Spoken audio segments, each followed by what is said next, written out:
If you caught last week's video, you know that my wife was attempting to build a custom coffee table that would perfectly fit our living room. But things didn't go according to plan and we hit a major roadblock. I don't really know what to do.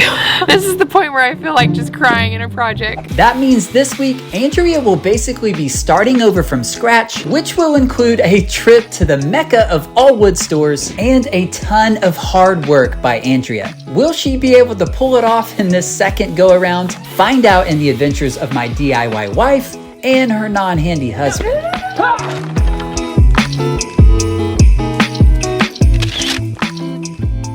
Before we get started, we want to say thank you to Govee for sponsoring today's video. Govee sent us their air quality monitor, air purifier, and heater, and we're going to show you how these products work together to create your ideal air quality and temperature. Working on projects inside of our house can stir up a lot of dust, and so an air quality monitor and air purifier can be a great way to counteract that. Within the Govee app, you can conveniently set up your ideal air quality, temperature, and humidity, so you can actually personalize each parameter to your preferences. The air quality monitor detects poor air quality, which this number here shows, and this light will be red if it gets too high. When the number gets higher than what I've set as my ideal, the air purifier automatically comes on. You can see the numbers changing as the air quality improves. When the temperature drops below the ideal temperature that I've set, the Govee heater automatically comes on. Then when the air quality and temperature reaches the levels that I've set, it automatically turns back off so it's not wasting energy. Christmas is right around the corner, and this could be a great gift option for families with kids or pets or anybody with breathing sensitivities. So if you're interested in the Govee Smart Home Ecosystem, be sure to check out the link in the description below, and thank you again to Govee for sponsoring today's video. Ready? Hey, it's a big day. I mean, every time you come out of that back door, something big is about to happen.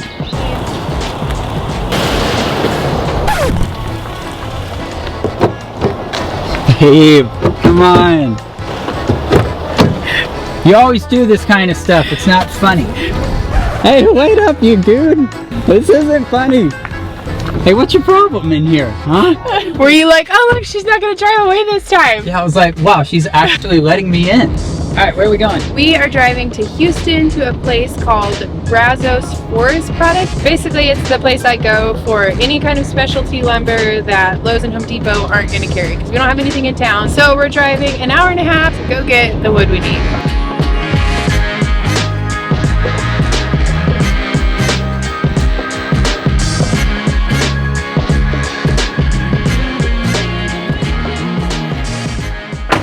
Once we got to our destination, we started out by looking at some color options and grabbed some samples of Rubio Monocoat's Oil Plus 2C.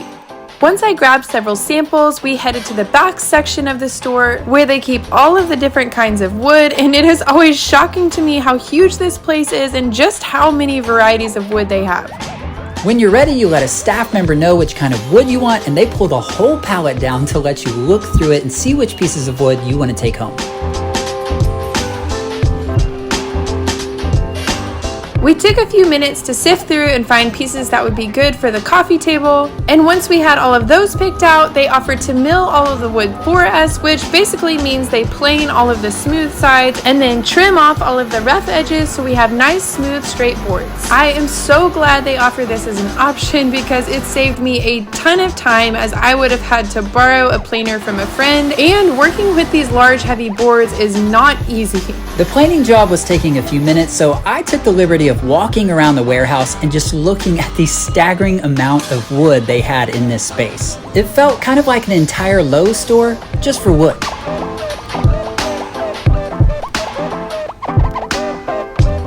Once the wood was ready, we paid for everything, and then I had to run and grab the minivan and hope that everything was gonna fit.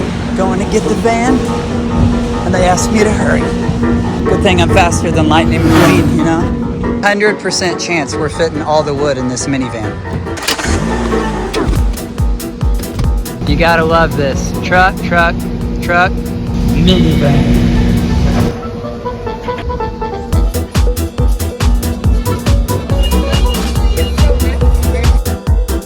Living the dream, living that minivan life. All right, successful mission. Success. This This wood is beautiful and expensive, so I'm like, can't mess up. No mistakes. I did it on the wrong part. Go on by, guys. Granny's driving today. Don't make fun of my driving.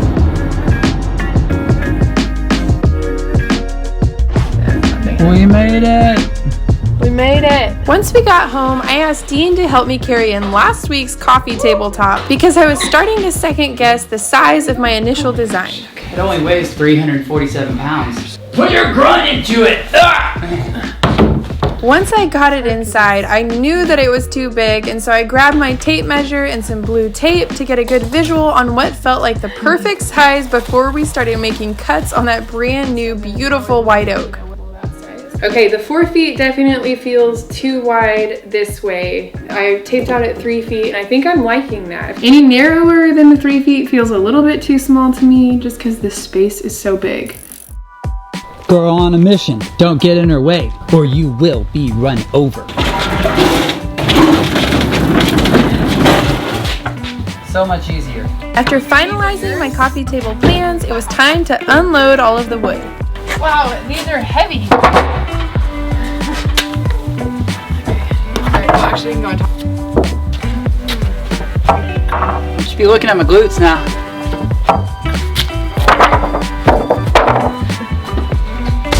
Good job. Bring it.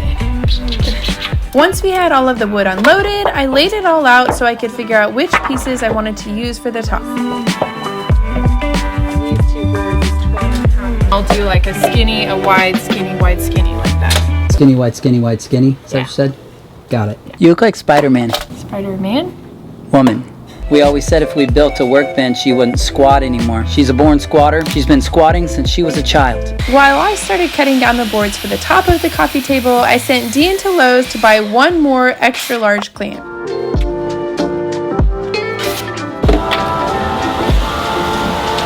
Forgot my wallet. That's really annoying. I did have time to grab one of these bad boys. Can I have a sip of that? Kick it back, babe. Kick it back, babe.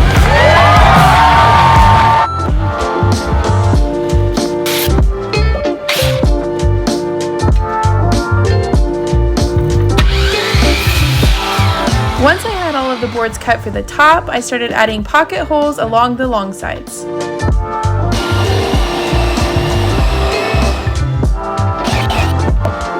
Meanwhile, I was living my best life at Lowe's. We are back in business, ladies and gentlemen, at Lowe's once again. Andrea said I was only getting a clamp, but of course she texted me with about 3 more items. Just looking at my list here. Jeez Louise, Andrea, this is long. I think I'm in the ballpark maybe, potentially. Let's have a look. Screws. This guy is a legend. Last item on the list, ladies and gentlemen. This guy's an absolute legend. You know that's right, brothers. Once Dean got back with the extra clamp and screws, I started assembling the tabletop using wood glue and pocket holes. I decided to do this in smaller chunks and just connect 2 boards together at a time so I could really focus on getting them as straight as possible.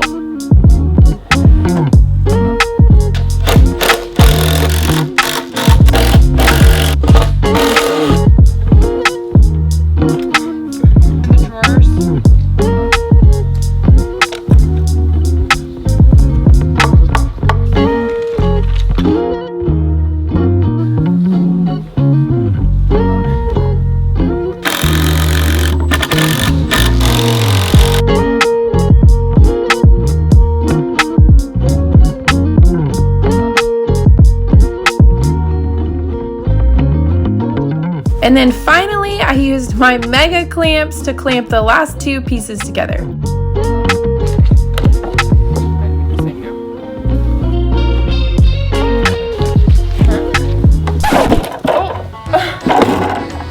That's not what's supposed to happen.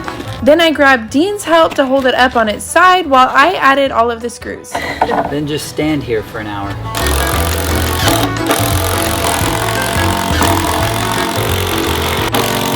Looks like she's all done. Even though it's far from being finished, it is already looking really beautiful.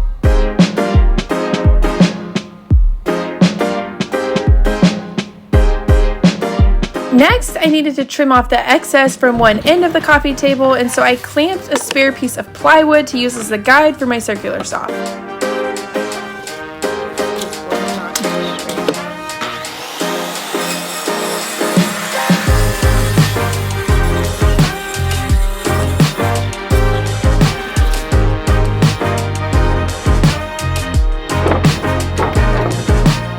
At this point, the day was already getting late, and so the last thing I did was give the entire top a good sanding.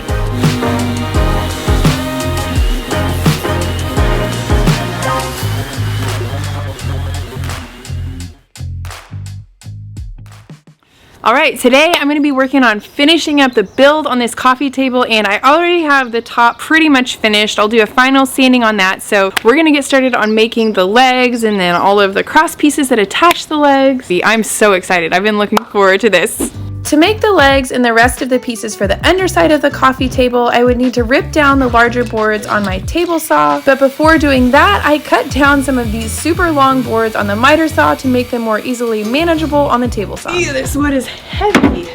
Can you come help me? I'm gonna need some help on this. Calling in the D team. I'm in the game. What's up? This is where, we do need a table for this with like an outfeed. Do they make that? You're asking me. Come to Papa.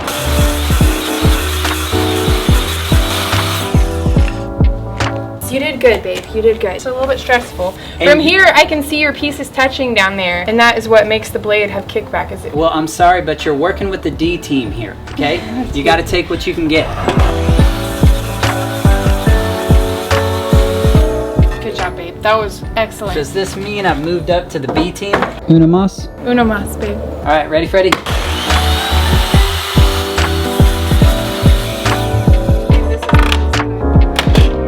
This is one of the nicer javelins I've ever seen. You're not really going to throw that Well, out. I was just going to see if I can get it over the fence. No. I'm just kidding. I didn't throw it. This is going to cause problems in our marriage if you throw that piece of white oak. I'm not a dodo brain. I realize that white oak is not good javelin material. Okay, so we have a bit of a dilemma. The wood that I want to rip down for the legs, which it's literally like 1/8 of an inch too thick for my table saw to be able to cut through it. If it can't cut all the way through, then I have to take this off because it has like a splitter piece. So if it's not cut all the way through, it won't go through. What we're going to attempt is taking this off and then cutting it one pass this way, flipping it over, cutting it the other way, and hopefully that'll work. So I've unplugged my saw before I'm messing with all of this. I think this is pretty simple. Take that plate off. I don't know how to get this off. Hey-oh. That's what the arrow on this piece means. Arrow means push it in, and that's what released it. Marvelous.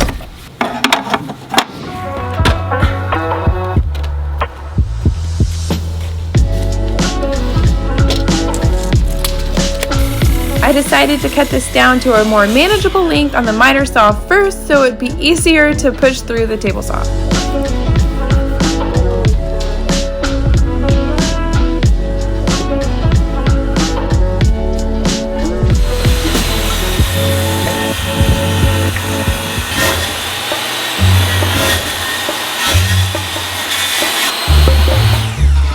You were very jumpy. That's a little scary without all the guards on there. I'm just like staying over to this side because if it does kick it back, it'll go like that way.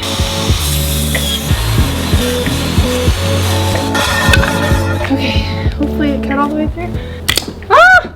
Oh, what happened there? It's not very pretty on that side.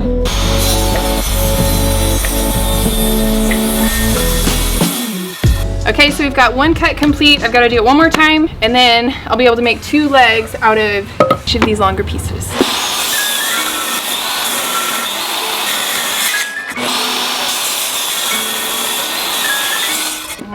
Look at that. Look at that. Okay, 13 3/4 plus 1.5 inches. No, 1 3/4 inches. 13 3/4 plus 1 3/4 inches. That's what I was trying to say. Because I want my table to be 15.5 inches tall, but my top is almost 1 3/4 inches thick. Once I finished ripping down the legs to the correct width on the table saw, it was time to cut the length on the miter saw.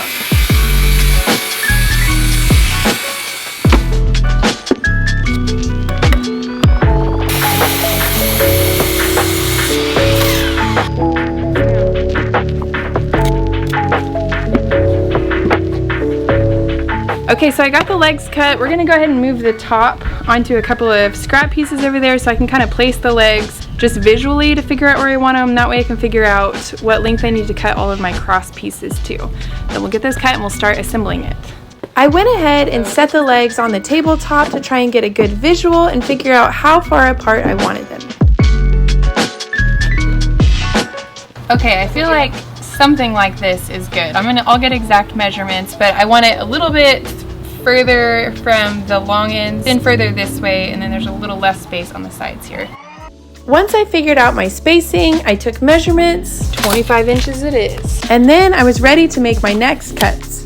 For each short side of the table, I needed 2 boards of the same length, and so I cut 4 boards total.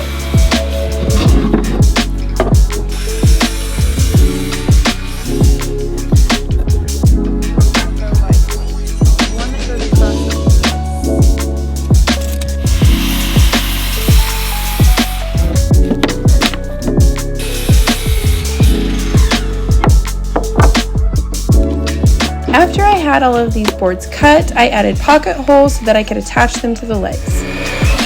Yeah, even my new drill bit is not going through it easily. Push it, babe. Okay, I did not think about this. That's too thick this way and I need to do my pocket hole there. I used to have the little portable Craig jig that you clamp onto your wood, and I'm pretty sure I gave it away. So we're gonna go ahead and make a trip to Lowe's, grab one of the little portable Craig jigs, and since we're going out, I think we should go for lunch too. Agreed. Lunch, lunch, lunch, lunch. Oh, you got your cool glasses on. These are my mountain bike glasses, okay? Could you stop doing that? I am vlogging right now. Stop, you goon. Gosh. We're gonna drive by some cool houses. We took the scenic route.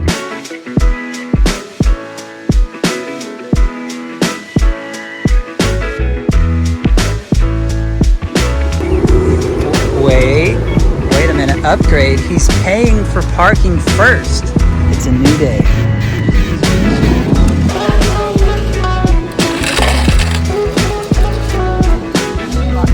Okay, where to now? Lowe's! Where do we always go after coffee?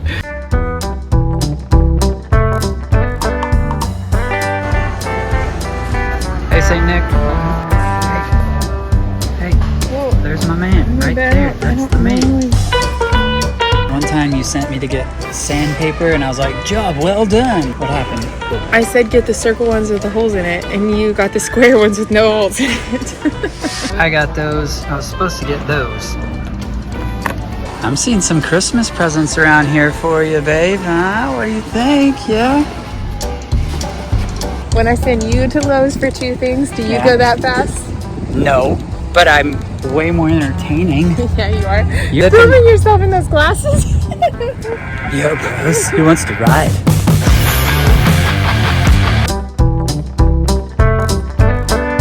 Look, it's all just right here waiting for us. It's ready to go. You just open up and go right to your work table.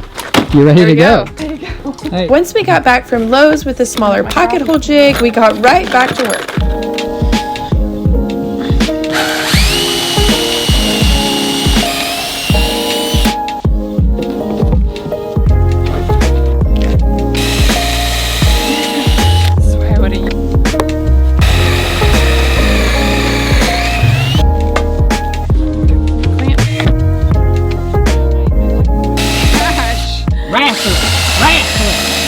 And then I got just a little bit distracted and made a pretty big mistake.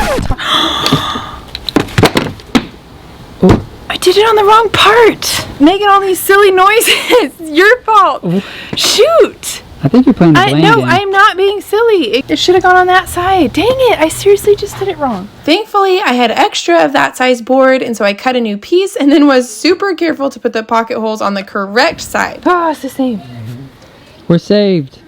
Don't tell me I'm wrestling it instead of being on.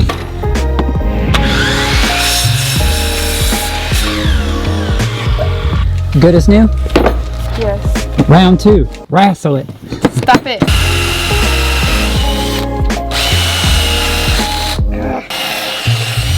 There you go. Wrestle it, babe. Wrestle it. Stop saying that.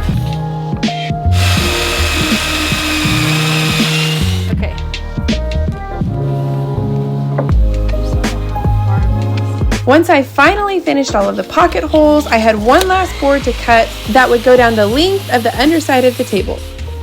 This will make a little bit more sense when you see me assemble it, but I wanted to notch out part of this board so that it would rest on top of the cross braces of the legs. To do this, I used my router with a straight bit.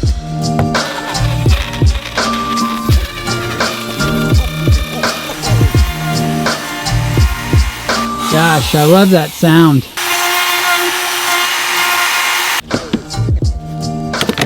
There. Now I should make sure that that fits on my board, I guess. Whoa. Look at that! That's fancy! You're pro. I don't know if I did this the way that you're supposed to, but it worked.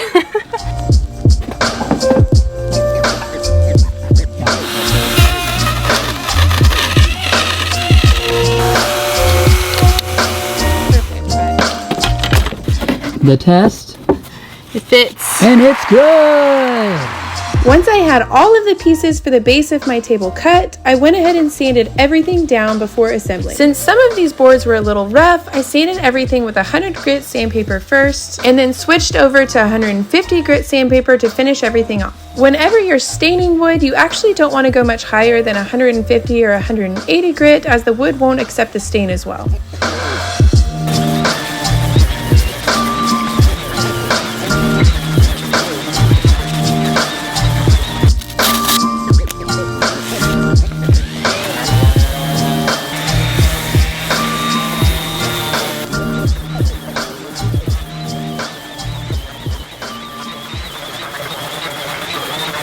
After sanding everything down, I was finally ready for assembly. Oh, getting out the big guns, huh?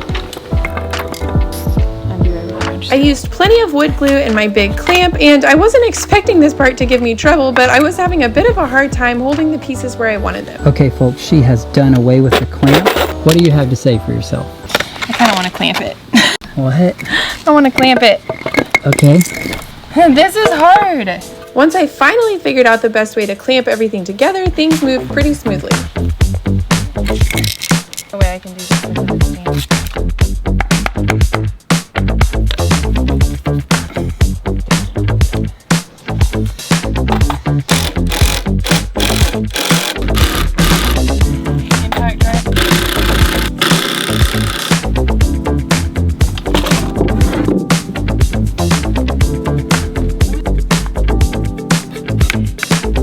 Using spacers that I cut out of scrap wood made assembly even more easy. Nice and easy, huh? Mm-hmm. Wrestle it, babe. Where's that little hammer? Oh! You can do it. Hey.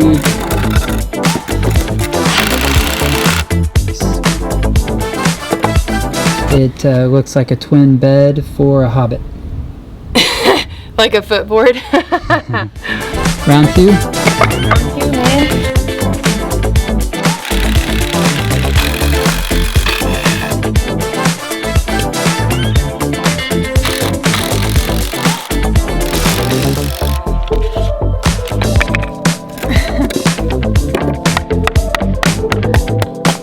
Next, I grabbed Dean's help to flip the tabletop over so we could place the base of the table and start getting it attached.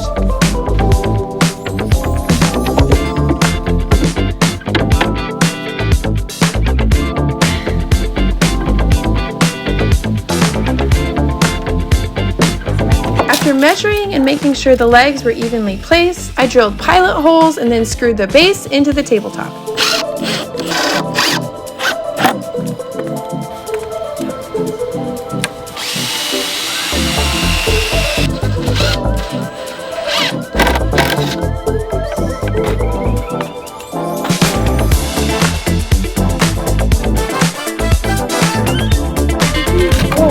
Oh my god. Sturdy boys. Woo! Wow. After blowing everything off, we were ready to bring this table inside, but we decided to pause for a little stretch because this thing is incredibly heavy. Warming it up.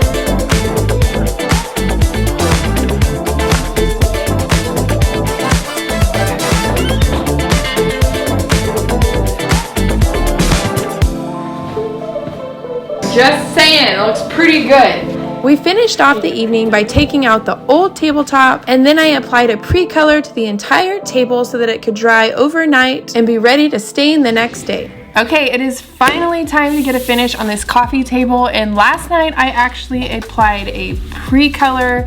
I'm using the brand Rubio Monocoat. I've been curious to try this for years now because I know a lot of actual furniture builders and then people who are just higher up in kind of the woodworking world recommend this. My brother uses it and loves it, and so I was excited to finally get some to try. So I'm gonna be doing a darker stain on this, but I don't want the really high contrast kind of zebra stripe that often comes with using a darker stain. So I decided to use a pre-color to give me a nice good kind of base coat of color, and that is what I applied last night to give it plenty of time to dry before I apply the Monocoat Oil Plus 2C in the color Chocolate.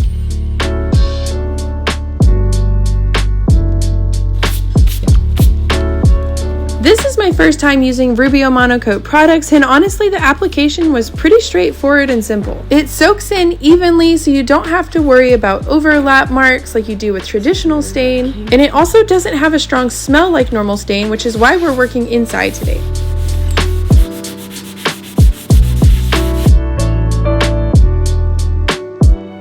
This is actually chocolate. It's just Hershey's chocolate, and you pour it on and it makes for a beautiful stain, doesn't it? It smells good, actually.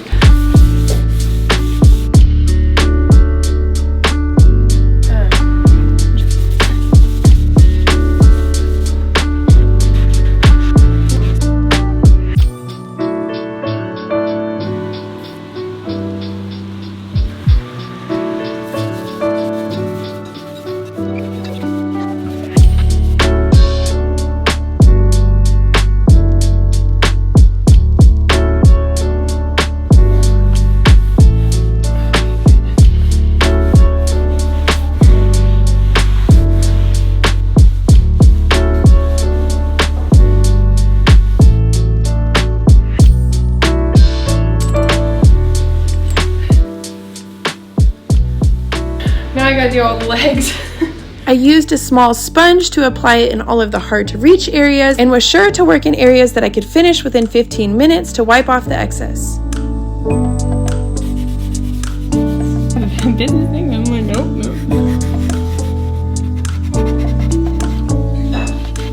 My arm is on fire.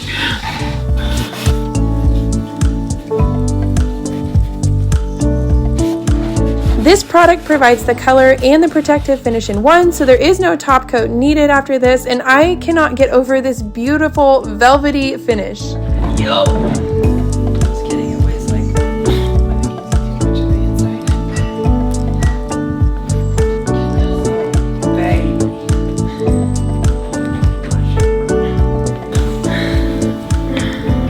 It looks so different. This is crazy. I love the colors. Just what I was trying to get. Rich, dark, neutral, not too orange stain.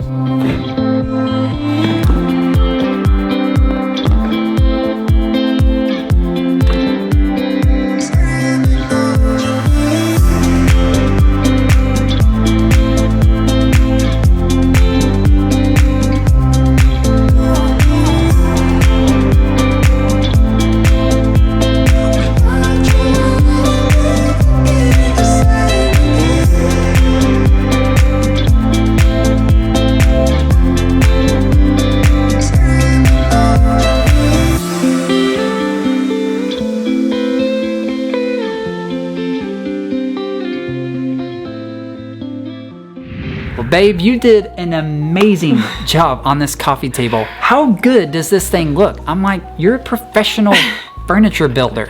Yeah, I'm not gonna lie, having to redo a lot of the same work and just that thought of starting completely over almost made me quit. But I can confidently say in the end, it was 100% worth it and the right choice because man, this wood is beautiful and the Rubio Monocoat finish. If you haven't tried that yet, you need to try it. That stuff is incredible. I'm actually gonna be using it for another build. I'm so excited and it just gives this buttery, smooth, satiny finish that is so so good. So now let's talk about the numbers on this piece, because you were trying to replicate a $5,000 coffee table, and how much were we able to do it for? So buying white oak specialty wood for a project like this is not cheap, and our total for all of the wood and then the oil from the Rubio Monocoat was right about $1,000. But if you think about it, we got an incredible coffee table, a designer high-end custom coffee table for about $4,000 less than your inspiration. And I was also able to custom size it to fit our space. So it's a little bit bigger than my inspiration table, and it fits our space better than any table I could buy online could.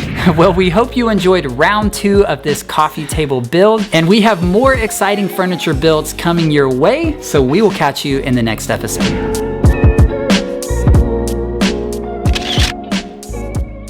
Beefy legs. What is with me dropping those? I wish you got it on film. Me trying to hand that guy his tape measure, and I was trying to do like this, you know, just like, but I like just threw it. You're just staring off into space. Yeah. Can you snap out of it? You're like staring at the wall or something? Yeah. It's only like something about seeing like a snake or a mouse like inside your house. I have an involuntary screaming reaction apparently that Dean really finds funny. I just love it so much. What's 15 and a half minus 1 3/4? I don't know, I'm not a mathematician. All right. My seat's a little low. What Yeah. happened? You are a born and bred mountain biker. No, I'm not. I run into trees. Oh, it does look good though. I feel really proud when I look at it. I'm like, that's a legit piece of furniture. It doesn't look homemade.